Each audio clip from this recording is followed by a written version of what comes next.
Hi all, welcome back to today's class. So far we have already seen all the concepts as per the course content we have had for ServiceNow, for Service Certified System Administrator exam, right? Now, more of it was practical, of course, because that is where you learn things, you understand how you're going to work out, right? But given the kind of exam you have for ServiceNow CSA, there is a need of even theoretical concepts sometimes, which means conceptually you may understand how things are going to happen, how to do this, how to do that, whatever is required to do your day-to-day job. Which means in reality, when you work, you can definitely work on all those concepts, right? And we have talked about these concepts earlier also. It is not that we have not talked about it. It is just that I have kind of listed them down in a page so that you can also remember them for it before you actually write an exam, because there are some terms and terminologies which you use, especially from examination point of view, so that if you're not aware of those terminologies, you might face problems while writing exams. That is why I thought of creating one more video, a short one, of course, it is not a very long one, just to cover the theory part of it, which might be important for exam, right? We have seen the practical part of it already, but I'll just show you a glimpse in terms of correlating things that, okay, when I'm talking about this, it means this. We will not see that particular topic in detail because we have seen that already in our previous videos.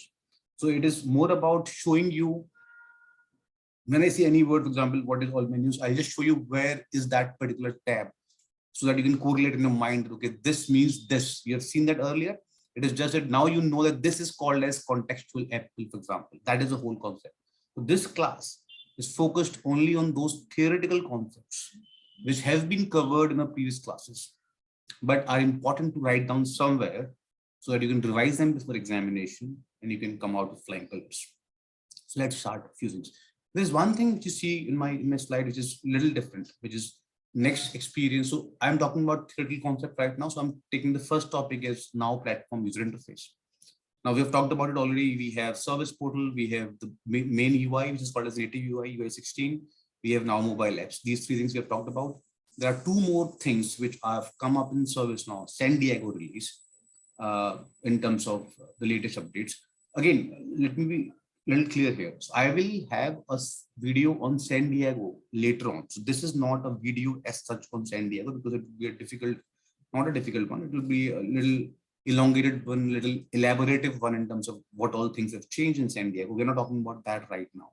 However, because of that theoretical concept thing I was talking about, which is required for exam, I'm just covering a bit of it just for you to understand at a very high level that what things have changed in ServiceNow, at least from examination perspective. You might not need to do everything right now, but again, as I said, we will have a separate discussion or separate video on San Diego later on. We'll talk about it later, but right now let's focus on that theoretical part of it, right? And again, as I said, I'll just show you the bit around it, that how does it look like, how do you relate things to it. When I say next experience UI, this is something they've used as a new user interface in San Diego release. Earlier we had UI 16, which was called as native UI. Now they're calling it as next experience UI because it is quite next generation technology. It gives you very good experience in terms of navigating from one to another. A very easy pin type menu, you can pin something there, right? You kind of have the maximum space for you to work upon. You can see whatever things you are interested in to see it at the first sight. You can explore the platform in different capacities. We'll talk about it. And we'll also talk about workspace. So just read these terms, understand these terms, and remember these terms, right? Because these terms will be required for your examination. That's the whole purpose of it. As I said, we have studied, so 95% part of it we have studied already. It is just that this part is a little new in terms of San Diego. That is why I'm talking little, giving more emphasis on this part. Otherwise, for other parts, whatever I want to follow on, we have talked about it. It is just that I'm reinforcing the concept theoretically so that it looks, it's there in your eyes for a long time and you remember it, right? So what happened is in ServiceNow, they've come up with this new interface. We will not go much into details that how will you enable this interface, because as I said, it will be a different video, San Diego separately. That the moment I have upgraded ServiceNow, it allows me to, by doing some configuration, it allows me to have a new interface. So if you've seen the old interface, you had something here on the left hand side, the entire navigation bar. Now here you have a different look and feel altogether, right? You see this App Engine Studio, all of this here.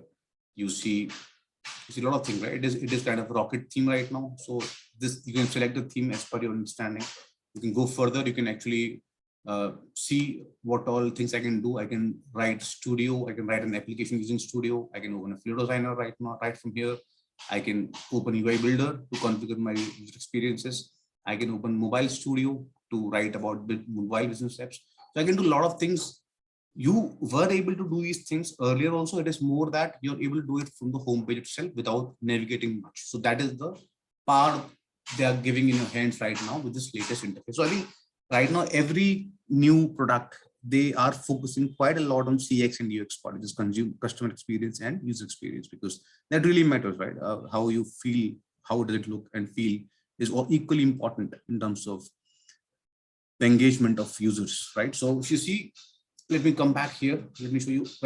This is unified navigation window. So which means you have one single area from where you can navigate to multiple different things. That is why it is called as unified navigation thing, right? And this is your next experience landing page. This is your landing page.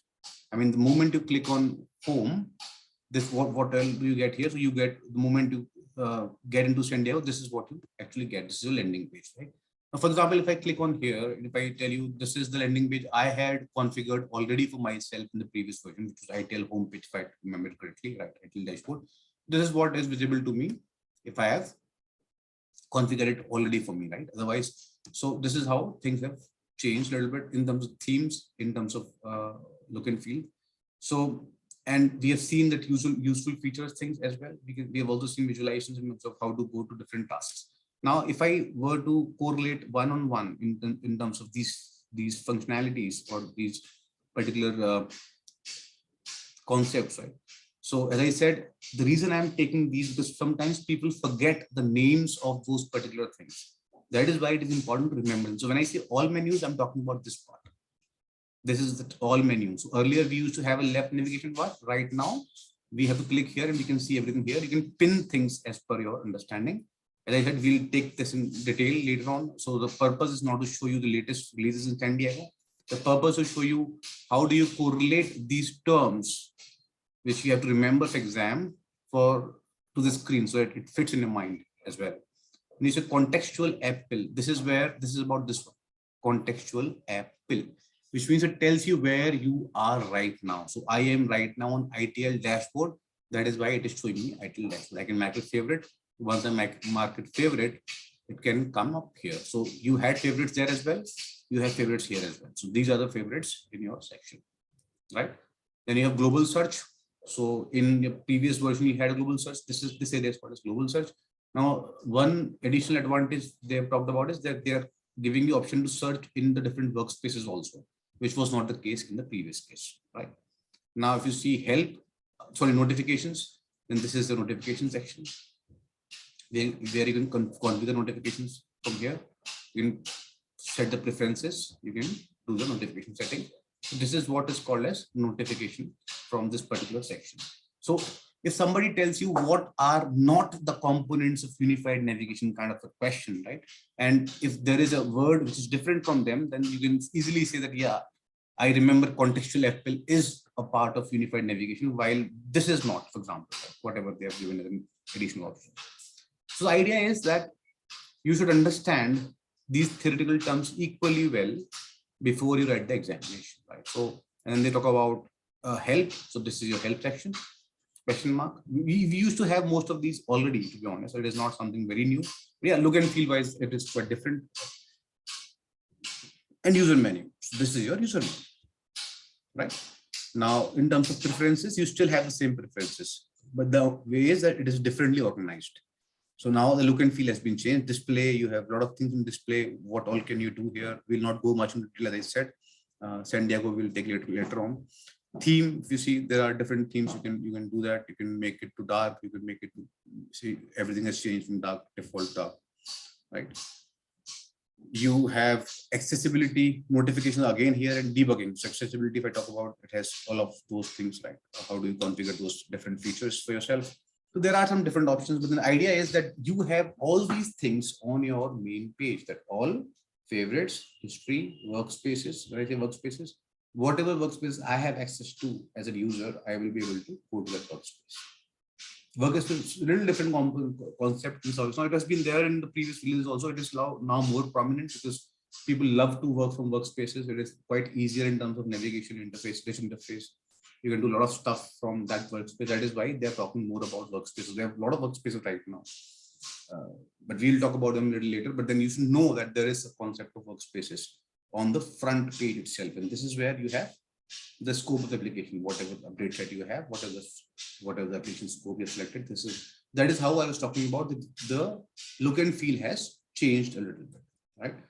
But yeah, the main concept remains same, that we need to remember these. I'm to be honest, they're not very difficult words to remember, right? Except this contextual FL. That is the only a little different word which you would have to remember. Otherwise, global search, notifications, help, user menu, all menus. This is a very common word which you can always remember. Right? So it is not a big thing. But then the idea is, yeah, I just want to take you through those theoretical concepts so that you can relate them. You can remember them also. That is important. Now, if you remember, we have talked about form administration before already. We have seen form administration. This is just that from an examination perspective, theoretically, if somebody asks you, okay, what all settings can be configured to control the form functionality, or when I say I can administer form, what all can I do? Then you can do these things. If the answer has any of the options beyond these, which means you cannot do that particular thing. So overall, if I talk about, you can do a form personalization. We have seen that. Let me show you that part again quickly in terms of, as I said, the whole reason is that I am only show you how do you personalize a form, how do you annotate a form, how do you do it. That we will not go into those details because we've already gone into those details in our form discussion when we talked about that. I'm just talking about just to correlate that, okay, when I say form personalization, this is what I meant by it at a high level, right? So if I talk about any form for that matter, let me just search, for example, incident. And I'm on incidents right now. Just clicking on all for a minute. You can see the theme has changed a little bit. The look and feel has changed quite a lot. Right? So otherwise, the concept does not change because it has the same thing earlier also, which we had. Nothing has changed at that level. So if I, for example, talk about a particular incident here and talking about form, so I'm just trying to recall those things, that this is what I meant by that concept, right? So this is the activity stream. If you remember, this personalized form. This is where you personalize the form. So this is what you can do when you do form administration, form annotations. When I see annotation, I'm talking about these items that, okay, what additional things I can have here in terms of which you can do when you actually administer the form. You design the form, right? We can do that form annotation as well. Attachments, if you want to kind of manage the attachments, you can do that as well from form attachment section. Formatters, UI actions, UI policy. Every form has a UI action, has a UI policy, right? So you have everything. You have configure UI action, UI policies. You can do generally from here as well, right? So the idea is that these are the major things which you do when you say that I am doing form administration, right? So that is why, again, you know it for a matter of fact because we have read about it. But then it is just to reinforce in your mind from theoretical perspective, you should know that these are the different words which you should be careful about. Personalization, annotations, attachments, formatters, UI actions, UI policies. Now, similarly, if I talk about parts of form designer interface, right? Now, if you remember, we kind of open the form design, then what we do, we come here, configure and form design. I'll just again give you a high level understanding, again, that refresher in terms of what section is called as what, right? So that is where I'm talking about it. Let the form get opened. We have a lot of things here. We have 3 sections. One is header, second is field navigator, and third is form layout. These are 3 different sections in your form designer interface, right? This is your header, all of this part. This is your field navigator, all of this part. and this is a form layout. So this part is called as form layout. So you should remember that from nomenclature perspective, this area is called as header. This area is called as field navigator. This area is called as form design layout. Right? This is important. Now, what does header contain? It contains table. Which table to select? It contains view. It contains action, which you take on that particular thing. Right? You can save it. Right? For example. Now, this is what is there in your header. Right? Now, if I talk about, for example, field navigator, what does it have? Filters, fields, field types. You have these fields, your field types, and you have this filter.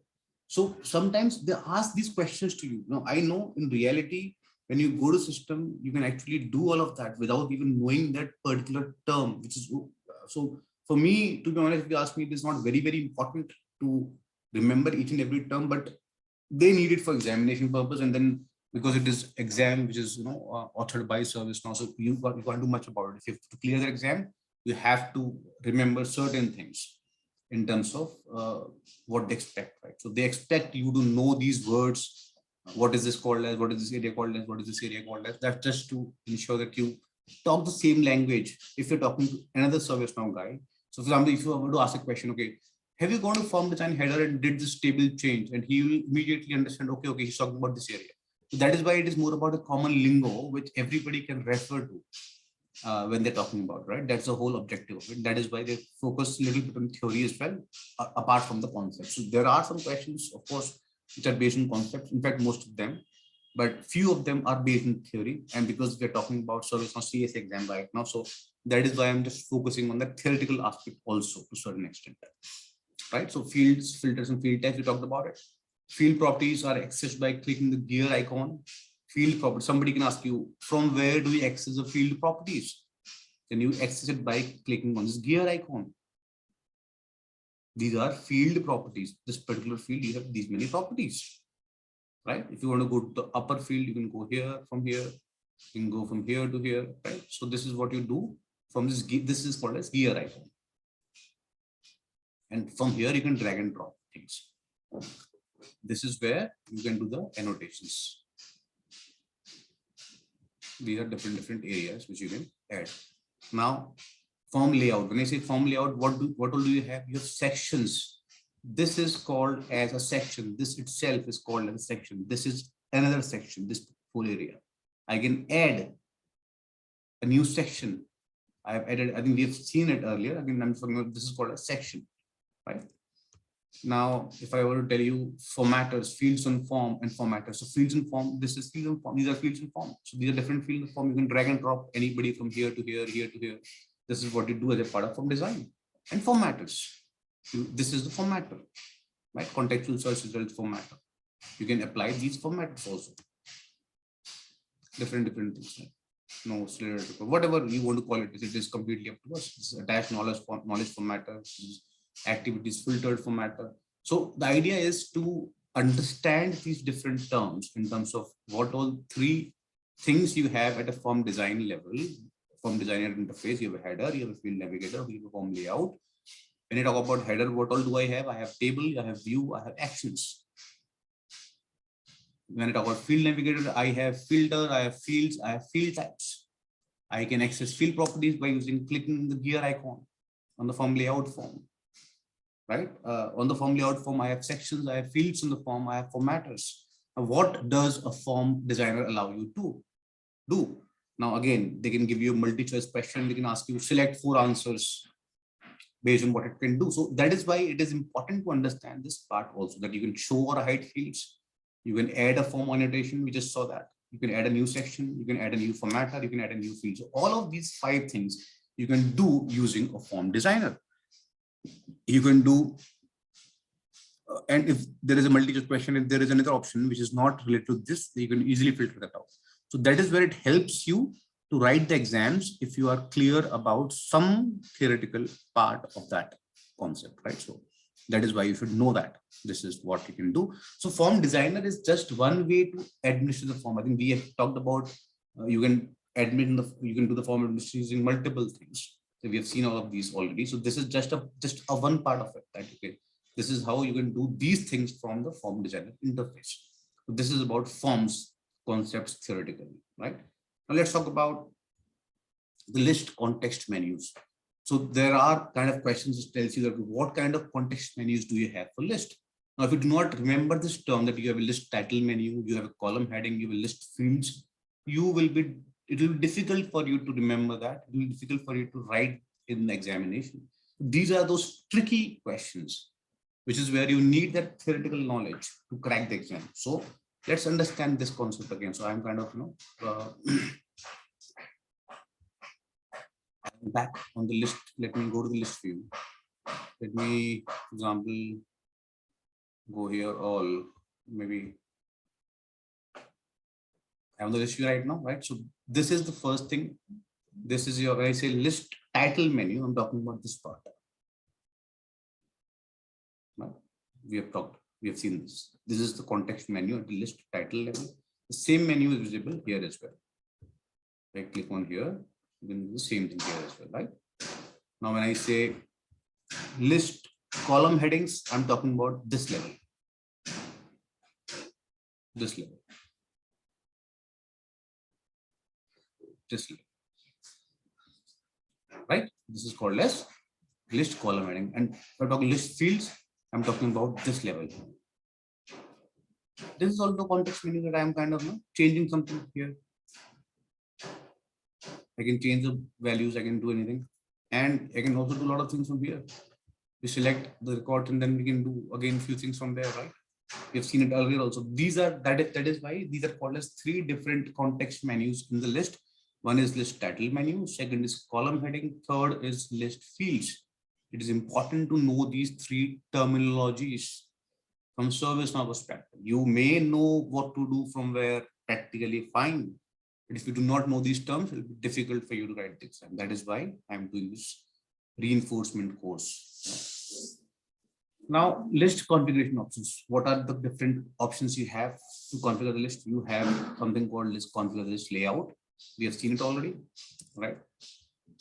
For example, I can go here and I can configure the list layout from here, configure.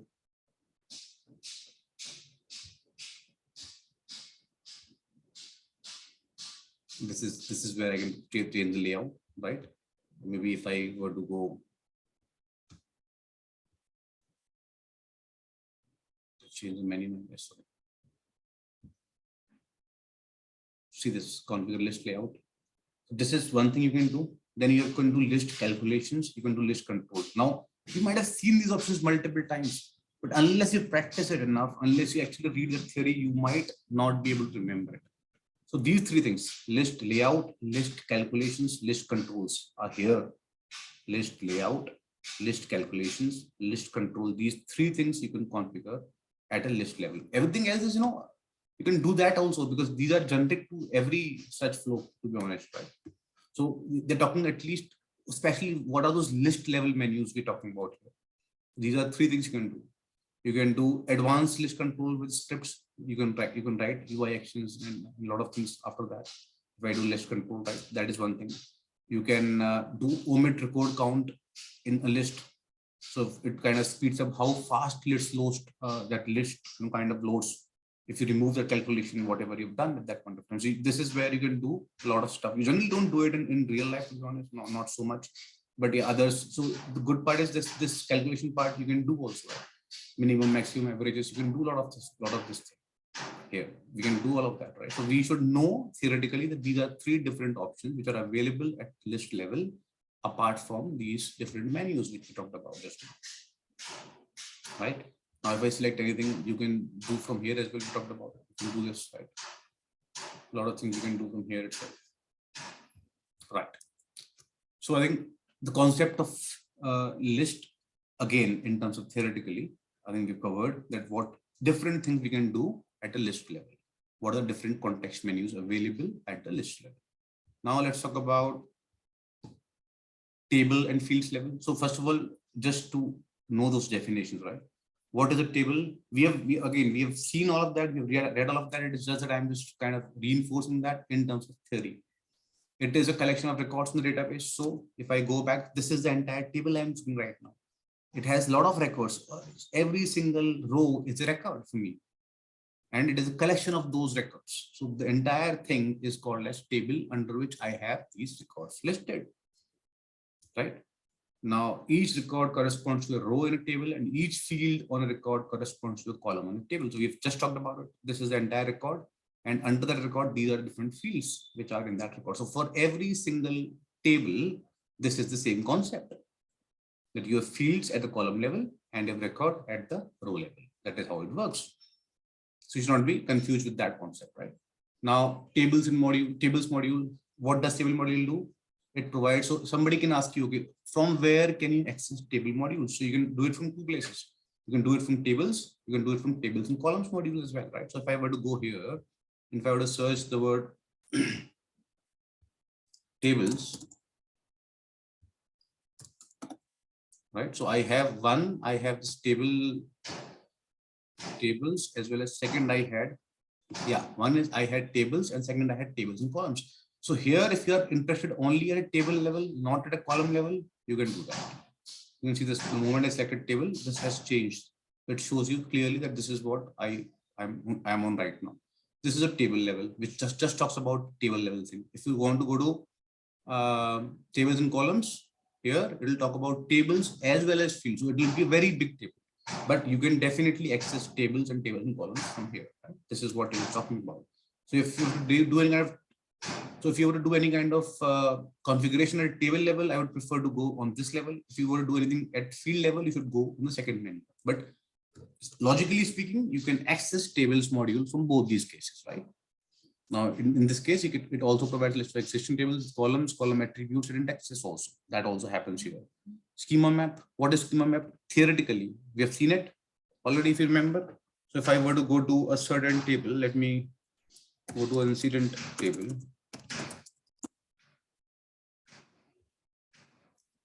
I come here. Again, we have seen all of that. It's just that I'm kind of giving you the theoretical to practical. So here you had schema map, show schema map, right? This is the same thing I'm talking about, schema map. And then we have data dictionary tables. All of these are dictionaries, data dictionary tables, right? These are just dictionary entries which you do at a table level. So all the columns are under this particular thing, where you do the columns at this dictionary level, right? And here you can define the control of that.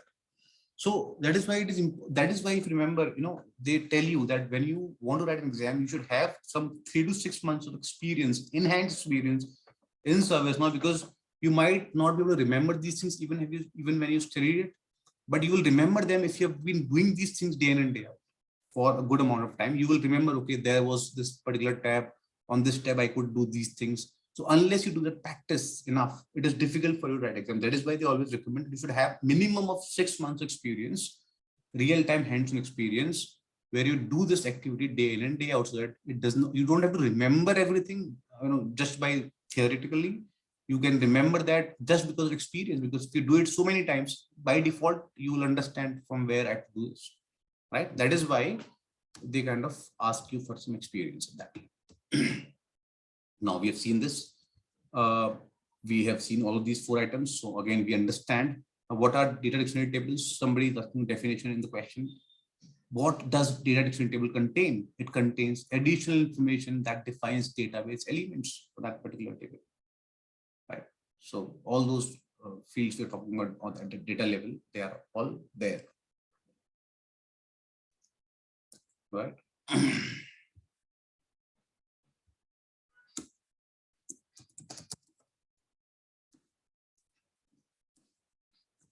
Right. So I'm talking about now the concept of parent class, child class. I think we again have seen that already in the schema maps. We have seen that in CI class manager. We have seen table level, everything we have seen.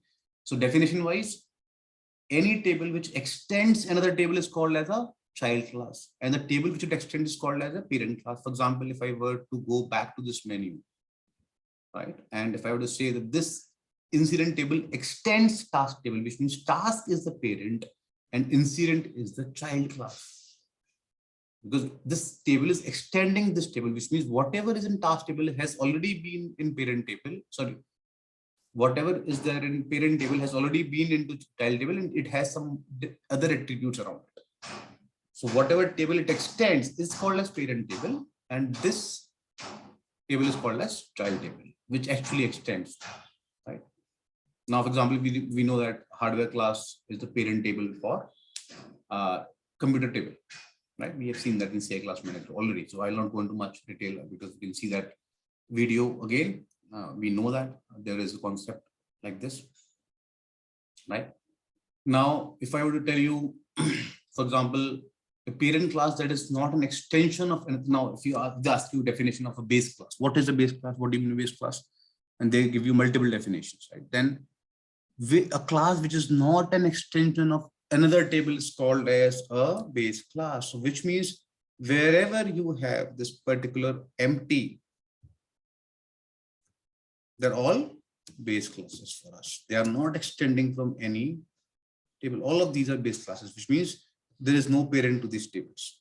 They're not extending from any table, right? These are all base tables. A parent class that is not an extension of another table is called a base class. Generally, the classes we talk about, one is your CMDB, right? This is a base class. Similarly, your task. These are the most important, I would say, the tables which you have. It does not extend anything, right? Maybe CMDB, REL, CI, let's see this. This also does not extend anything. So that is why these are called as base tables, which do not extend any parent table. Right. Now, if I talk about system dictionary, we have seen it is a table called dictionary entry that contains details for each table and definition for every column on each table and instance. You have seen this already, right? So if I were to come here and show you, let me go here. System definition dictionary. These are the dictionary entries. All the entries are there, right? So you see this sys underscore dictionary, the same table we have, sys underscore dictionary dot list. We have seen it already, concept, right? So all the tables, all the columns in the table, what kind of field it is, where is it referencing to? Is it a do you have displayed it? Do you have index for it? Do you audit it? All of that information is here. So this is a very, very important table from an admin perspective. If you want to find out about anything, you can. So for example, if I were to say, I want to find out about incident table, and I want to find about a column name called as assigned to, for example, right? Then immediately you'll find out, okay, this is a table and this is the reference field, and it is referencing to this particular table called user, right? This is where it's important. So theoretically, it is system dictionary is a table called dictionary entries that contains details for each table, right? Every table is there, and the definition of every column on each table. Talking at the table level and a column level as well in dictionary entries. This is called a system dictionary. Now, what is a dictionary override? So this is a concept, which is that, for example, I have taken a field from a parent to a child table, and I want some different behavior on the child table for that particular field. So I can configure that behavior, which means now dictionary overrides, it provides me the ability to define a field on a child class or on an extended table different from that on the parent table. That is called as dictionary override. And how do you modify dictionary entries? You can configure dictionary. For example, if I were to go to any form here, if I were here, and if I were here, for example, and if I go back to that incident thing,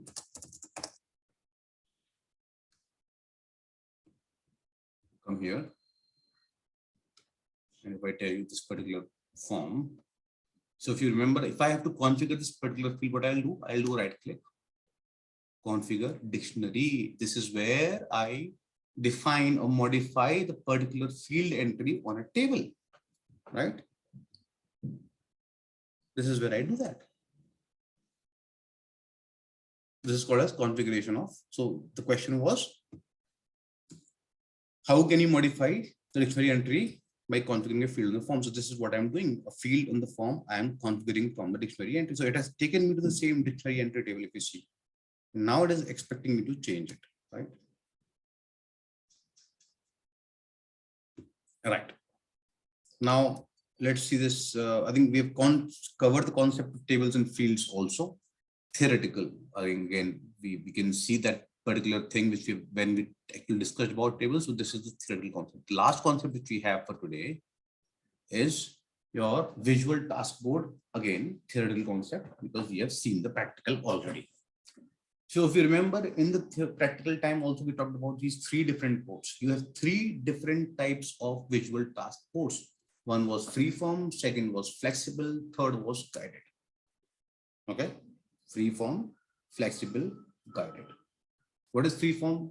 You can display any type of task boards, anything, whatever you want to discuss. Members of that form can add or remove task cards, lanes, anything. It is free form, completely free form. When I say guided board, so flexible boards, what are flexible boards?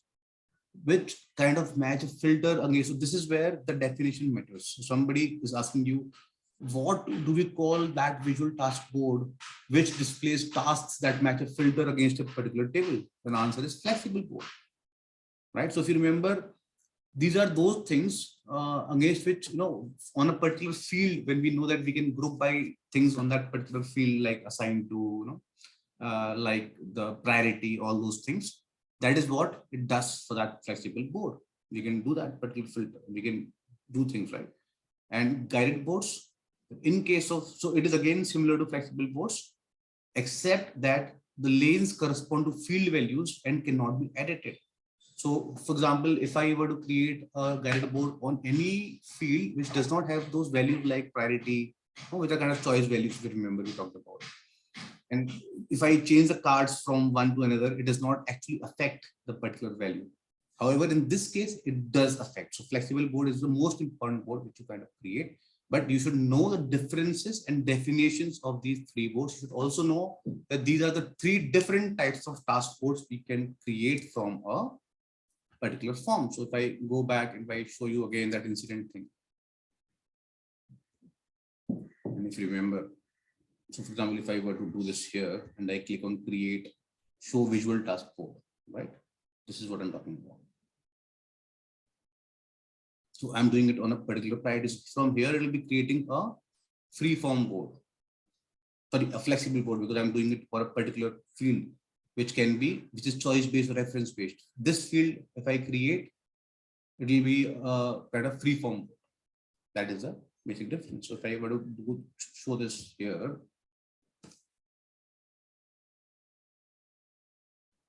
so reason I'm showing you, because the next part about the visual task board, we have to see those particular things which are there. So now it has changed that we are on visual task board, right? So we have seen the theory part, that there are three different types of visual task board: free form, flexible, guided, right? In the case of flexible, it kind of matches a filter against a particular table. This is the most free form things. You can put anything anywhere. It does not actually reflect in the background. This is better than free form, but not better than flexible. Kind of middle ground, I would say, right? So this is where you have got. So we have done it by priority. This is what you can see. This is done, right? Now, understand the components of this particular thing. Components visual task board, quick panel, right? So these are the different words which we have to remember as a part of a theoretical concept, so that you can apply them in the exam. So what are the different concepts of component of VTB? If there's a multi-choice question, you can tick, yeah, quick panel is one of them, lanes is one of them, cards is one of them, task board tools is one of them, board header is one of them, swim lanes is one of them. We know that. So quick panel, what is quick panel? It displays labels, and now again somebody asks you, quick panel in the visual task board does what? So you have to remember that. Quick panel means that part. Okay. Now what does it do? It displays labels, it displays users. So this is what it is. Right? Displays users, displays labels. This is your quick panel part. Now lanes, organize cards on a board into vertical groups. These are the lanes. These are the lanes we're talking about, right? Cards represent individual tasks that you can assign to users. These are the tasks. These are the tasks. I'm saying this one. Maybe again, I'll get an error, the same error which I used to get earlier also, right? That it has not changed the field. We'll not focus onto that part. I think it is kind of stuck right now. So there is a policy which is not allowing to do that change, which is fine. The idea is, this is the card. This is the card. This is the card, which is actual task you're talking about. right? Now, task board tools displays board information, board members, board activity stream, and board labels. Where are they? This is info.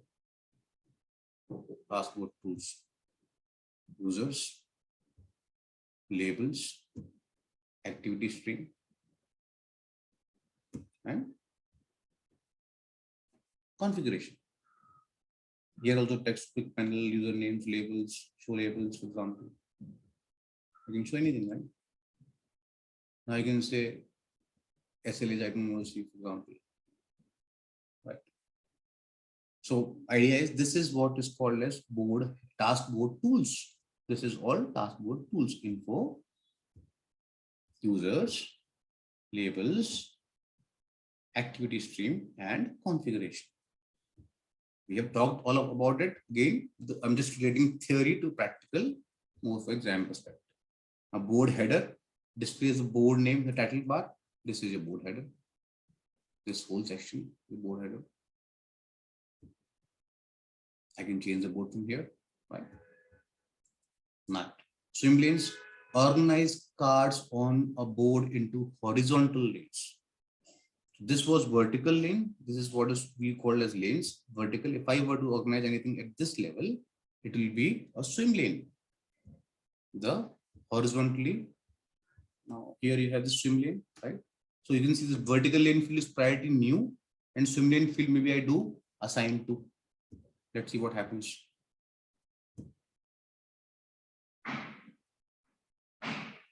You've seen it again, but I'm just kind of revising the concept. Now it is on the basis of assign to. So no assign to 28. You might have.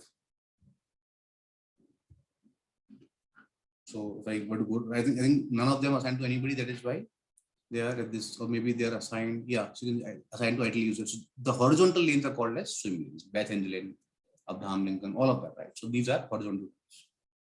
These are lanes which are vertical. The horizontal ones are swim lanes. This is where people sometimes get confused in terms of the theory and the practical. That is why I wanted to take you through this journey of relating your theoretical concepts to the practical concepts that are important and relevant for the exam. And now I think I'm done with this particular concept and topic. I hope it was useful to you. Thank you very much for watching.